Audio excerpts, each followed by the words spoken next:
अवधूत चिंतन श्री गुरुदेव दत्त. श्री गुरु शरणम. अवधूत चिंतन पुष्प 24. श्री गुरु माझा मल्लिकार्जुन, पर्वत म्हणजे श्री गुरुभुवन. आपण नये आता येथून, सोडून चरण श्री गुरूंचे.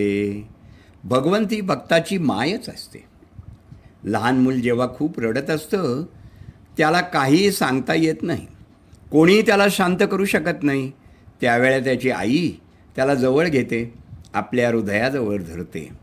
तिच्या त्या स्पर्शाने ते बाळ रडायचं थांबतं. ज्याप्रमाणे आई आणि मुलांची भाषा ही प्रेमाची आणि स्पर्शाची असती, त्याप्रमाणे भगवंत आणि भक्ताची भाषा ही केवळ निस्वार्थ प्रेमाची असते.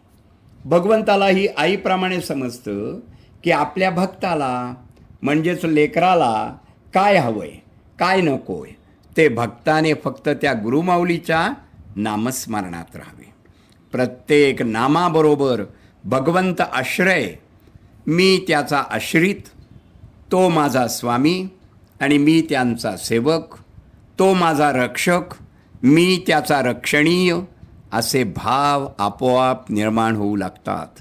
त्याच्यामधून शरणागत होण्याची लालसा निर्माण होतो.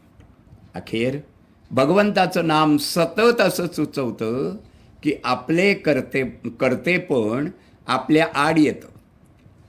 तेच एकदा भगवंताच्या पायी अर्पण केल्या वाचून साधकाला चैन पडत नाही.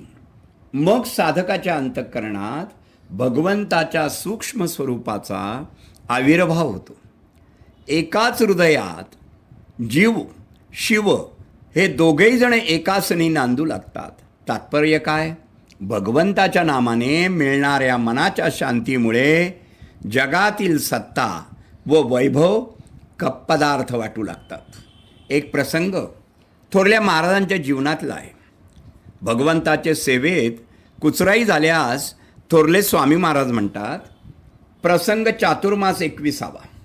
स्वामी महाराजांची भिक्षा व सर्व लोकांची जेवणं झाल्यावर जेव्हा सर्व मंडळी एकत्र जमली, तेव्हा लोकांनी स्वामी महाराजांना विचारलं, आपल्या झोळीत विंचू कसा काय गेला बरं?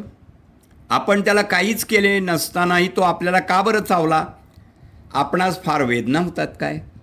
लोकांचे हे सर्व प्रश्न ऐकून स्वामींनी घेतले आणि सर्व लोकांना उद्देशून असे म्हणाले, आज भिक्षेला जाण्यापूर्वी लक्ष्मणराव नाईक, उमरखेडकर यांना यंत्र तयार करून देण्याच्या गडबडीत नित्यपाठाचे एक स्तोत्र म्हणावयाचे राहून गेले.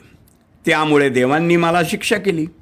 अशा प्रकारे विंचू चावण्याचे कारण सांगून श्री स्वामी महाराजांनी सर्व भक्तमंडळींना उद्देशून असे म्हणाले की आमच्याकडून नित्यकर्मातील एक स्तोत्र म्हणावयाचे राहून गेले, तर देवांनी रागावून आम्हाला विंचवाकडून दंश केला. अशी जर आमची स्थिती आहे, तर तुम्ही रोज देवाशी कितीतरी कृत्य विसरता बरे. यासाठी देव तुम्हाला किती शिक्षा करतील याचा तुम्हीच विचार करा. तरी तुम्ही देवाच्या सेवेत कुचराई व कसर करू नका. श्री गुरुदेव दत्त.